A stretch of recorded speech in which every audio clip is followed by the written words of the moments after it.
They were sitting at my kitchen table making plans for a building they didn't own. That is the sentence I come back to now, when I think about how all of it started. My son, David, spreading papers across the table like he had already made a decision. His wife, Renata, sitting across from him with that particular look she had, the one that meant she had already decided and was waiting for everyone else to catch up. My daughter-in-law had a talent for making other people feel like they were behind in a conversation she had started without them. They were talking about my shop. Not in a direct way. Renata never did anything directly if she could do it obliquely instead. She was talking about the property's potential and what a space like that could become. And Dad, you have to admit you're not as active in the business as you used to be. David was nodding along, which was something he had learned to do in the years since their wedding. A kind of careful, constant agreement that I recognized as the behavior of a man who had stopped arguing about things at home and had decided it was easier to bring the consensus with him everywhere he went. I sat across from them, and I listened, and I did not say what I was thinking. What I was thinking was, there is a clock on the wall of that shop that has been running for 31 years, and everything you are proposing depends on a piece of paper you have never asked to read. They thought they knew what they were working with. They were wrong about almost all of it. My name is Howard Beckett. I am 67 years old. I have owned and operated Beckett Fine Clocks and Repair on Alderman Street in Cincinnati, Ohio, since I was 36. If you have never heard of it, that is entirely by design. I do not advertise. I do not have a website that does much. I do not attend trade shows or give interviews. I fix things that other people have given up on, and I sell things that hold their value over decades. And I have done that work quietly and consistently for longer than some of my customers' children have been alive. My son grew up in the back room of that shop. He did his homework on the work table while I repaired movements under magnification. He learned to tell time from a Vienna regulator I had restored to factory condition. When he was 12, he could identify the difference between a lever escapement and a cylinder escapement by sound alone. He was good with his hands and better with his mind, and I believed for a long time that he would want the shop someday. He did not want the shop. He wanted a career in finance, which he got, and a house in the right suburb, which he also got, and Renata, who came with strong opinions about how other people's resources could be better allocated. I do not say that unkindly. Renata was intelligent and capable, and she genuinely believed she was helping. That was almost the whole problem. What nobody at that kitchen table knew, because I had never had reason to tell them, was that the shop on Alderman Street was not simply a shop. It had not been simply a shop for the better part of a decade. And the structure I had built around it quietly, during years when nobody was paying much attention to what I was doing, was considerably more complex than a retail lease and an inventory of timepieces. There was a document in my attorney's office that I had not mentioned to David. There was a second document in a fireproof safe in my workshop. And there was a third arrangement, the one that mattered most, that not even my attorney had known about until I called her 18 months ago and told her what I wanted to do. I am getting ahead of myself. That is what patience does to a person. You sit with something long enough and you start to see the whole shape of it at once, even when the story needs to be told in order. Let me go back to where it actually began. David had been making noises about the shop for about 2 years before that kitchen table conversation. Not direct noises, suggestion noises. Dad, have you thought about what happens to the property when you're ready to step back? And Dad, real estate in that corridor has appreciated significantly, you know. He would bring up articles he had read about commercial property values in urban mixed-use districts. He had the vocabulary of someone who had done research, which meant Renata had done research and shared it with him. I understood what they were pointing at. The building at 1140 Alderman Street was worth more than it had been when I bought it, considerably more. The neighborhood had shifted over the past 15 years in the way that certain urban neighborhoods shift, slowly at first and then all at once. The coffee shops appeared, then the design studios, then a boutique hotel 2 blocks north. My shop sat in the middle of all of it like something from a different era, which it was, and the land underneath it had become something that developers noticed when they drove through. I had noticed too. I had been noticing for 10 years, which was why I had done what I did. But I did not tell David any of that. Not yet.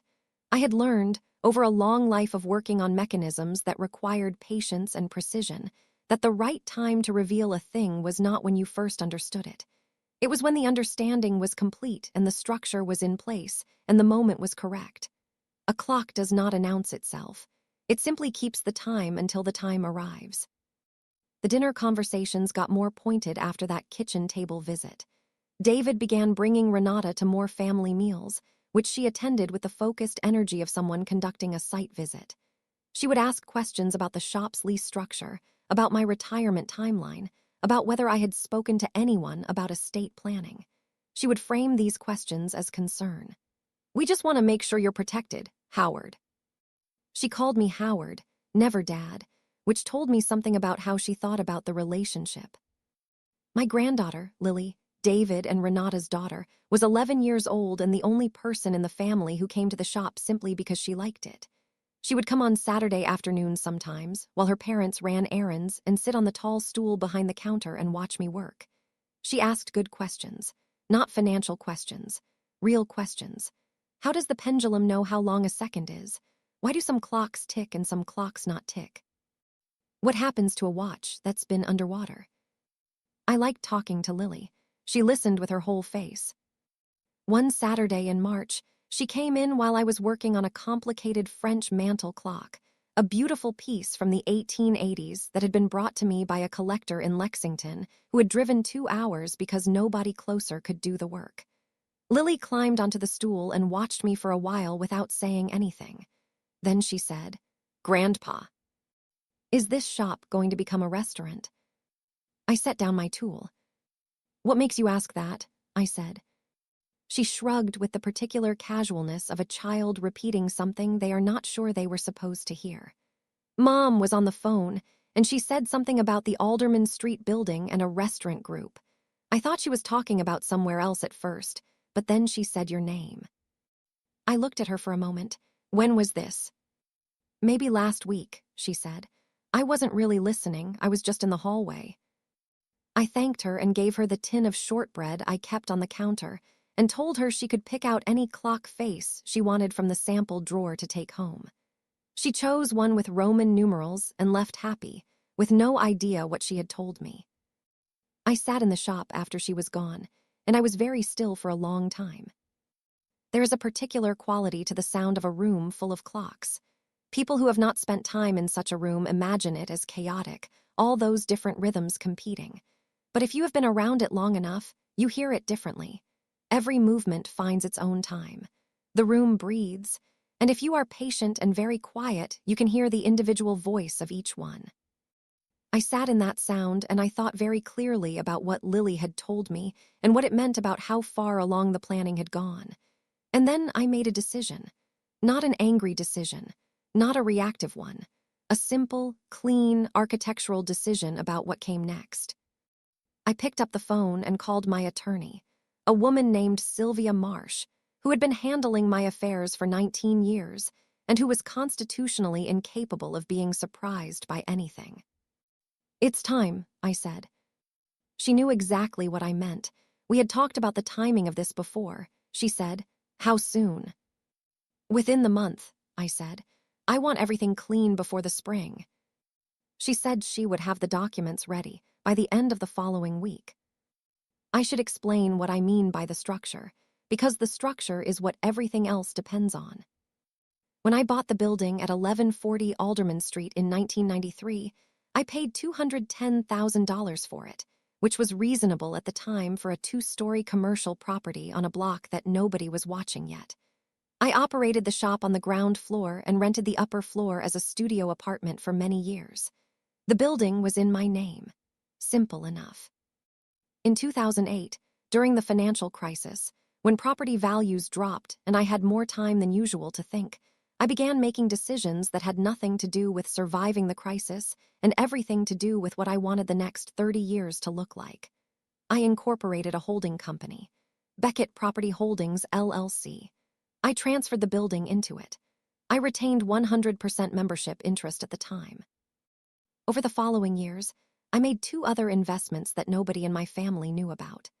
The first was a partial stake in a neighboring property 2 doors down, a building that was struggling, and that I helped refinance through a private arrangement with the owner, a man named Gerald Foss, who had been my customer for 20 years. That arrangement gave me an 18% equity interest in the Foss building in exchange for a $90,000 bridge loan at favorable terms. Gerald was grateful and thorough, and the paperwork was precise. The second investment was quieter. A commercial real estate investment trust that a client of mine, a retired portfolio manager named Dr. Anselm Webb, had introduced me to in 2014. Small positions, regular contributions, compounding over 8 years. By the time I am telling you this story, that position was worth $340,000. None of this was visible to anyone who looked at a man standing behind a counter repairing old clocks. There was also the matter of the trust document I had created in 2019. Not an estate trust in the conventional sense. A living trust, structured to hold my interests in Beckett Property Holdings, LLC, and to govern the disposition of those interests according to conditions I had set. Sylvia had drafted it. I had reviewed it 4 times. The conditions were specific, and they were not negotiable, and they would become very relevant very soon. The condition that mattered most was this: any transfer, sale, or development agreement affecting the property at 1140 Alderman Street required the written consent of the trustee, which was me, and in the event of my incapacity or death, my granddaughter Lily, upon reaching the age of 25, provided she had completed an independent appraisal process and a 12-month operational review. There was no provision for David. There was no provision for Renata.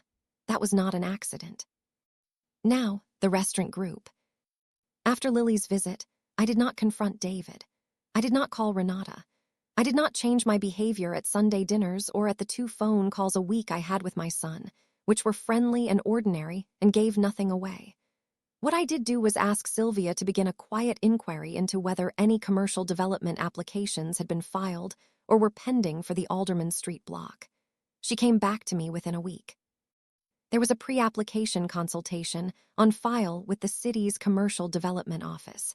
It had been submitted by an entity called Alderman Development Partners, LLC, which had been registered in Ohio 4 months earlier. The registered agent was a law firm that Sylvia recognized. The principals of the LLC were not publicly listed at that stage, but the pre-application described a mixed-use restaurant and events concept at an address that corresponded to 1138 through 1144 Alderman Street. That range included my building. It included my building. I sat with that fact for 1 full day before I did anything with it. I want to be accurate about what I felt. It was not purely betrayal, though betrayal was part of it. What I felt most clearly was a kind of sad recognition. My son had not become a bad person. He had married someone with a strong gravitational field, and he had slowly, over years, moved into her orbit and stayed there. He had looked at his father's shop and seen an underperforming asset rather than a life's work. He had decided, probably with genuine belief, that he was acting in my interest, that he knew better than I did what should happen to something I had spent 31 years building. The recognition was this: he had never, not once, asked me what I had built. He had assumed he knew. David called me on a Tuesday evening, about 3 weeks after Lily's visit, and asked if he and Renata could come by the shop on Saturday morning. He said there were some things he wanted to discuss. His voice was careful, pre-prepared. He had rehearsed. I said, of course. I spent the rest of that week making 1 phone call that I had been putting off for longer than I should have, a call to my neighbor Gerald Foss, and having 1 final meeting with Sylvia, and retrieving 1 specific document from the fireproof safe in the workshop. I read the document twice, confirmed that everything in it was exactly as I had left it, and placed it in a manila envelope with no markings on the outside. Saturday arrived. The shop smelled the way it always smelled: metal and oil and old wood and something else that I have never been able to name, but that people always comment on when they walk in for the first time. The clocks were running. The light came through the front window at the angle it came through in March, long and clean across the counter. David and Renata arrived at 10. David was dressed casually, but neatly, the way he dressed when he wanted to seem relaxed while taking something seriously. Renata had a leather portfolio under her arm. She set it on the counter when she came in, and that told me most of what I needed to know about how the conversation was supposed to go. "Dad," David said, "thanks for having us in." I said it was always good to see him. Renata looked around the shop with the expression she had, the one that saw square footage and zoning classifications rather than 31 years of work. She said, "It's a beautiful space. I always forget how much character it has." I thanked her for saying so. David started with the framing he had prepared. He talked about my age and my energy level and the realities of the current retail environment. He talked about the property values on the corridor and the opportunity that existed right now, at this particular moment in the market. He said that he and Renata had been exploring options and had connected with some people who were seriously interested in the space. He did not say Alderman Development Partners, LLC. He did not say he was one of the principals. I let him finish. Then I said, "Tell me about the LLC." He stopped. Renata's hand moved slightly toward her portfolio and then stopped. David said, "What LLC?" I said, "Alderman Development Partners. The pre-application has been in with the city since November." The shop was very quiet. The clock said what they always said. David looked at Renata. Renata looked at the counter. I said, "I'm not angry. I'd like to understand the plan you had in mind." David recovered first. He said that they had simply been exploring, that nothing was final, that they had thought it would be better to have something concrete to present before they brought it to me rather than coming with just an idea. He said they should have told me sooner, and he was sorry about that. Renata said, "Howard, the offer we've structured is genuinely strong. We think you'd be pleased with the number." I said, "What's the number?" She opened her portfolio. There was a one-page term sheet inside. She turned it to face me and slid it across the counter. The proposed acquisition price for the property was $1.95 million. It was a fair number, close to a fair market assessment for a building of that size in that location, and it would have been a reasonable offer if the building were mine to sell in the straightforward way they appeared to believe it was. I picked up the term sheet. I read it carefully from top to bottom. Then I set it down and reached under the counter for the manila envelope I had placed there the night before. I set the envelope beside the term sheet. I said, "There's something you need to read before we go further." David picked it up. He opened it. He pulled out the document, which was 7 pages, and began reading. I watched his face. Renata moved beside him and read over his shoulder. I watched her face, too. The first page was the corporate structure of Beckett Property Holdings, LLC, showing my 100% membership interest and the trust overlay that governed it. David looked up after the first page. "When did you set this up?" 2008 for the LLC, I said. 2019 for the trust. He went back to reading. The second page outlined the trust conditions, including the disposition requirements and consent clauses. Renata reached the consent clause before David did. I could tell by the slight change in her breathing. The third page was the equity position in the Foss building. The fourth page was the REIT position with the current valuation. The fifth page was a summary of the trust's total asset position, prepared by Sylvia 3 weeks earlier. The number at the bottom of page 5 was $2.84 million, not including the Alderman property itself. David set the document down. He was quiet for a moment. Then he said, "Dad, why didn't you tell me?" It was a genuine question. I could hear that. I said, "You never asked." He looked at me. "In 31 years, I said, you have never asked me what I built. You asked me what the shop was worth twice in the last 2 years, but you never asked what I had built." He did not have an answer for that, not immediately. Renata said, "The trust structure makes a sale complicated, but not impossible. If you're willing to consent, the offer still stands." I looked at her for a moment. She was, to her credit, still thinking strategically, still looking for the line through the obstacle. I could respect the quality of it even while understanding that it had nothing to do with what this moment actually was. I said, I know it doesn't make it impossible, but I'm not consenting to a sale. Not to you, not to anyone, not now. She said, Howard, the market timing right now is genuinely exceptional. In 3 years, the window may have shifted. I said, I know. I've been watching the market on that corridor for 10 years. She paused. I said, I bought a partial equity stake in the Foss building in 2012, specifically because I understood where that block was going. The position has appreciated 140% in 12 years. I understand the market, Renata.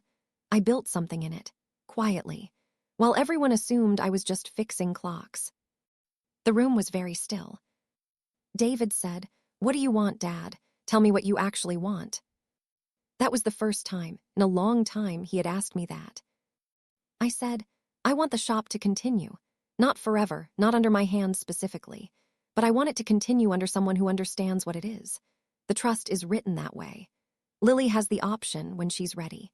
If she doesn't want it, the building can be sold and the proceeds go into a structured distribution I've already designed, but not through an LLC that was put together behind my back, not through a process where nobody asked me a single question.